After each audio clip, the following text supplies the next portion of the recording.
Jure iz skupine Mimi Margot v oddaji Radioaktivno, zdravo. Zdravo, živijo, lepo zdrav. Najprej morava razkriti, kdo je ta Mimi. To je malo dolga zgodba, v bistvu bolj kdo je Margot. Z basistom smo se en dan menila po Facebooku, ko smo iskali v bistvu ime za novo nastalo skupino.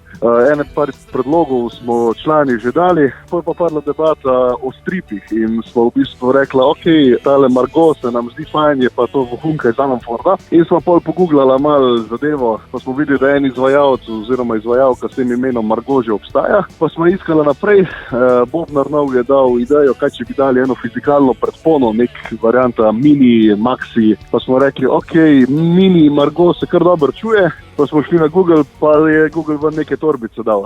Pa smo rekli, ok, tole klik za rock'n'roll grupo ne more biti, pa smo se pa strinjali vsi, da namesto N-ja damo M in tako je nastal Mimi Margot. In ko sem prebral Mimi, mi je takoj misel ušla k seriji Alo, alo. Možno, v redu. Lepo bom, imam vse DVD-je doma in si jih moram pogledati še enkrat. Dobra serija, ja. Ampak nima nobene veze s tem, žal. Ste nova zasedba, čeprav pa ste v njej glasbena imena, ki jih že poznamo.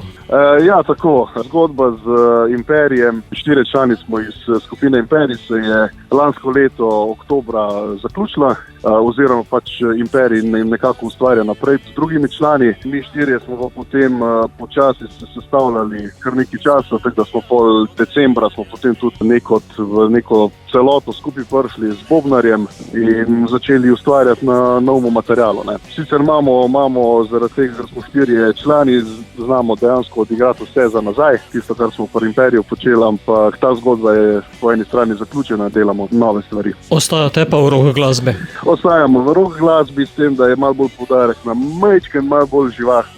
Mal bolj. Če je bil prej rock, smo šli zdaj malo bolj proti rock'n'rollu.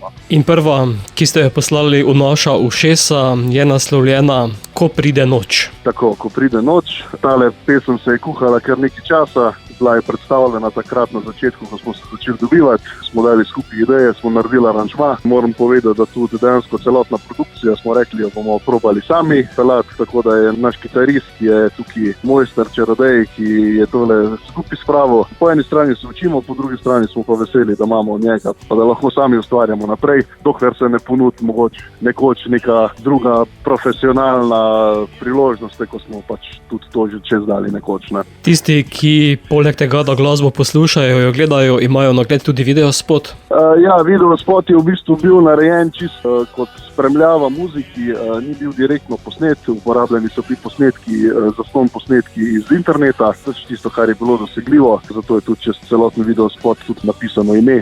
Zadeva je bila pač realizirana tako, da v bistvu slika spremlja glasbo in ne glasba spremlja sliko, kot je v videospotih pomembno. Ne. Jure, verjetno pa imate na zalogi še kaj materiala? V bistvu smo kar pridni, no. Zdaj v kratkem začnemo snemati 2 nova komada naenkrat.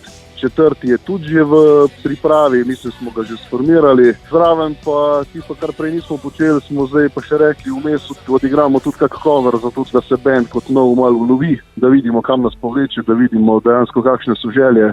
5 ljudi na kupu, ne, vsak ima nek svoj okus. Pa sprobamo priti skupaj, no, in tukaj coveri kar precej pomagajo, pa tudi energijo v bandu kar konkretno izboljšujejo, tako da je energija vrhunska trenutno. Se imamo super. Bova pa vašo to prvo sedaj poslala tudi našim poslušalcem, zato kaj se zgodi, ko pride noč? Ko pride noč, je najbolj pomembno, da se stisnemo, pa da se imamo radi. Ostalo naj pa muzika pove.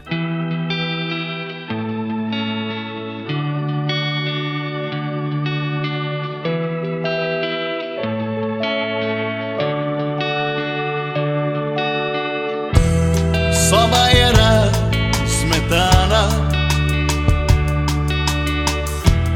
rezultat vroče noči.